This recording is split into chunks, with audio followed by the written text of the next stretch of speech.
गुजरात में बिल्किस बानो का जो रेप हुआ उसमें 11 दोषी पाए गए थे, उनको आज हिरासत से बाहर कर दिया गया और फूलमालों से स्वागत कर दिया गया। यही आपके शासनकाल में महिलाओं का सम्मान है। आप देशद्रोही हैं। इससे पहले आप तिरंगा अपने दिल में नहीं रखते थे, आपको तिरंगे का सम्मान नहीं पता था। इससे पहले आप बताइए, हाथरस में रात में महिला को, उस बेटी को, हमारी बहन को जला दिया गया। यही आपका महिलाओं का सम्मान है कि आपके ही राज्य में सबसे ज्यादा परिवारवाद है। अमित शाह का बेटा बीसीसीआई का अध्यक्ष है, राजनाथ सिंह का बेटा। तो सबसे पहले अंधभक्तों वाला चश्मा उतार लीजिए। आपको जो लग रहा है देश के प्रधानमंत्री जो 15 अगस्त को उनकी वजह से देश में तिरंगा, अरे तिरंगा सबकी जान है। देखिए, आप तो सबसे पहले अंधभक्तों वाला चश्मा उतार लीजिए। आपको जो लग रहा है देश के प्रधानमंत्री जो 15 अगस्त को उनकी वजह से देश में तिरंगा, अरे तिरंगा सबकी जान है। आप क्या तिरंगे के नाम पे आप देश में राजनीति करने का काम करते हैं? कहीं ना कहीं ये देश के प्रधानमंत्री हमारे तिरंगे को भी बेचना चाहते हैं। आप बताइए, आपने देखा होगा अखबारों में 5 करोड़ से ज्यादा बीजेपी के कार्यालय से तिरंगा बिका। या आखिर क्या 25 रुपए कीमत आप अपने झंडे को, कमल के फूल के झंडे को आप फ्री में बांटेंगे और देश के तिरंगे को आप बिक्री के लिए तरेंगे? क्या लाल किले के प्राचीन से आपने जो कल संबोधन किया, ये एक प्रचारक का संबोधन था। देश के प्रधानमंत्री का ये दायित्व होता है कि वो लोग देश की जनता के साथ बात करें, देश की जनता जन जन की आवाज की बात करें, गरीब तबके से लेके अमीर तबके का बात हो। लेकिन कहीं ना कहीं देश के प्रधानमंत्री ने केवल अपनी राजनीतिक रोटियां सेंकने के लिए उन्होंने इस संबोधन को किया। क्या 83 मिनट का जो संबोधन था वो देश की जनता के लिए था? महंगाई का कोई संबोधन था? बेरोजगारी का संबोधन था? शिक्षा का संबोधन था? आपका हर सबका साथ सबका विकास कहां चला गया? आपने केवल जाति और धर्म के नाम पे आपने देश में राजनीति का एजेंडा किया। आखिर क्या देश के प्रधानमंत्री को अंतरराष्ट्रीय लेवल पे पूरे विश्व से हमारे राजदूत भारत में आए हुए थे और आपने उनके सामने केवल परिवारवाद और भ्रष्टाचार की बात की? आपको नहीं दिखाई देता कि आपके ही राज्य में सबसे ज्यादा परिवारवाद है? अमित शाह का बेटा बीसीसीआई का अध्यक्ष है, राजनाथ सिंह का बेटा विधायक है। पत्रकारिता का आप चश्मा लगा लिए हैं। ज्योतिरादित्य सिंधिया का बेटा बनेगा राजस्थान क्रिकेट बोर्ड एसोसिएशन का अध्यक्ष और गरीब का बेटा खेत जोतेगा। यही बताना चाहते हैं आप बताइए। अरे बहुत बढ़िया सवाल आपने। देश के प्रधानमंत्री पोडियम से कहते हैं महिलाओं का सम्मान, भावुक हो जाते हैं। लेकिन उन्हीं की सरकार के शासनकाल में गुजरात में बिल्किस बानो का जो रेप हुआ उसमें 11 दोषी पाए गए थे, उनको आज हिरासत से बाहर कर दिया गया और फूलमालों से स्वागत कर दिया गया। यही आपके शासनकाल में महिलाओं का सम्मान है। हाथरस में रात में महिला को, उस बेटी को, हमारी बहन को जला दिया गया। यही आपका महिलाओं का सम्मान है। अरे देश के प्रधानमंत्री से जुमला ले लो आप भी भाई। रोज जुमले की बौछार चल रही है। मोदी जी आते हैं, फेंक के चले जाते हैं, अंधभक्त लपेट के अपने घर में बैठ जाते हैं। और कंगना रनावत 2014 में आजादी मिली है और आजादी मना रही है 75वां। वही प्रधानमंत्री की बात कर रहे हैं। आप देशद्रोही हैं। इससे पहले आप तिरंगा अपने दिल में नहीं रखते थे, आपको तिरंगे का सम्मान नहीं पता था। इससे पहले आप बताइए, नहीं बताइए। नहीं, अमृतकाल की वर्षा हो रही है, अमृतकाल की वर्षा हो रही है। तिरंगा हमारी शान है, तिरंगा हमारी जान है।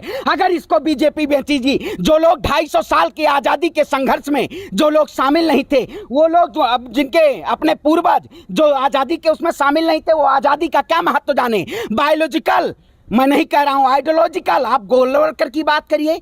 आज साबरकर लाल किले से देश के प्रधानमंत्री ने देश की जनता को झूठ बोला। 5 ट्रिलियन इकोनॉमी बोला था। उससे पहले हम तो रात में बुलेट ट्रेन में जा रहे थे, लेकिन सुबह पता चला जगह तो सफर खत्म हो गया। कहाँ गए बुलेट ट्रेन? आप बताइए। एक वो खट्टर हैं, जानते होंगे, हरियाणा के। उन्होंने तो कल कह दिया है, उन्होंने कहा है कि 90 साल पहले आजादी मिल जाती अगर मंगल पांडे ने गोली न चलाई होती तो ये ब्रेन जिनका वास हो चुका है। अच्छा वीर साहब, मैं कहता हूँ, वही कहता हूँ जिनका आजादी में कोई भूमिका नहीं रही, जो लोग उसके लिए अंग्रेजों के सामने रोते रोते रह गए, वो लोग कह रहे हैं हम उनका निकाल रहे हैं। अरे भगत सिंह के वंशज को याद करिए, सुभाष चंद्र बोस को याद करिए, अशफाक उल्लाह खान को बात करिए। आजादी इनके द्वारा मिली है। ये लोग जो बैठे हुए हैं, केवल ये लोग माफी वीर लोग हैं और माफी वीरों लोगों के द्वारा आजादी नहीं मिली है। आप पहले एक बात बता, तो मनोहर लाल खट्टर सही है या योगी आदित्यनाथ जी सही हैं? वो कह रहे हैं 90 साल पहले आजादी मिल जाती, ये कह रहे हैं अगर वीर सावरकर ना होते तो आजादी उससे पहले मिल जाए। बताइए, पहले बीजेपी के नेताओं को ये पता हो कि मुद्दा कौन है और सच में इनको पता है कुछ? ये पता नहीं है इनको, केवल हिंदू मुसलमान करना है। अरे फिर राष्ट्रवादी कौन सा राष्ट्रवादी है? राष्ट्रवादी के नाम पे तिरंगा बेचा जाता है। वही जर्मन के तानाशाह अडोल्फ हिटलर की कहानी आप बताना चाहते हैं, जिन्होंने जर्मन को एक ऐसे नाजीवाद यहूदीवाद के ऐसे उसमें पड़ाव में लाके खड़ा कर दिया था कि देश की जनता को उन्होंने जर्मन की जनता को गुमराह किया और उसके बाद राज किया और उसके बाद खुद को अपने आप को तानाशाह को गोली मारनी पड़ी। देश में मौजूदा देखिए, देश में मौजूदा जो हालत है, जो केंद्र में सरकार है उनकी सत्ता में बैठी हुई है, क्योंकि उनके वायदे बड़े बड़े हैं। अगर वो वायदों से नदारत अगर होना चाहते हैं तो 2022 में किसानों की आय दोगुनी होनी थी, बेटी बचाओ बेटी पढ़ाओ की बात होनी थी। देश के प्रधानमंत्री 25 साल रहेंगे जो 25 साल बीजेपी रहेगी। हाँ, देश के प्रधानमंत्री यहाँ रहेंगे 25 साल, अब वही 100 साल। जब आप बताइए ना, इस देश में गुजरात, हाँ दारू का विकास दिखाई, गुजरात में विकास दिखाई दिया है। कच्ची दारू से कितने लोग मरे। अरे भाई सुपड़ा साफ आपका होने वाला है। बिहार में देखा आपने क्या बाहर हुआ, बिहार में पता चला आपका, बिहार में बाहर आ गई है। अरे कहाँ आ रहे हैं, वही तो कह रहे हैं, आ रहा हूँ मैं 56 इंची का सीना और लाल किले के प्राचीन से रो रो के जीना। देखिए सरकार ये कहीं ना कहीं केवल गुमराह के जरिए, आज मुद्दा होना चाहिए आर्थिक सामाजिक वैचारिक मुद्दों पे बात होनी चाहिए, लेकिन देश के प्रधानमंत्री इन मुद्दों से नदारत होके और ये सीधे तौर पे केवल जुमला देना चाहते हैं। ये जुमले जीवी प्रधानमंत्री हैं। अरे भाई मैं कहता हूं देश के प्रधानमंत्री इस्तीफा दे दे, मैं विरोध करना छोड़ दूंगा। हाँ, सवाल काहे नहीं ये पूछने, देश के प्रधानमंत्री थे, आजादी का अमृत महोत्सव मना रहे थे, लाल किले के प्राचीन। अरे भाई देश के आप प्रधानमंत्री हैं, देश के मुद्दों को, लाल किले का मतलब ये होता है कि अगर आप वहां से संबोधन, यही जब 2014-13 में जब मुख्यमंत्री थे वो मोदी जी, तब वो भाषण दिया करते थे कि प्रधानमंत्री से सवाल पूछते थे। आज क्यों नहीं बता रहे हैं, सवाल जवाब नहीं दिया जा रहा है। देखिए हमारे देश के प्रधानमंत्री ये कहीं ना कहीं अब ये जो विकसित राष्ट्र आगे 100 साल में जो विकसित, देखिए मैं किसी पार्टी का प्रवक्ता नहीं हूं, आप जैसे अगर भ्रष्टाचारी, आप जैसे लोग पत्रकार, देखिए पत्रकार की अस्मिता होती है कि वो सच्चाई की खबर दिखाना, ठीक है।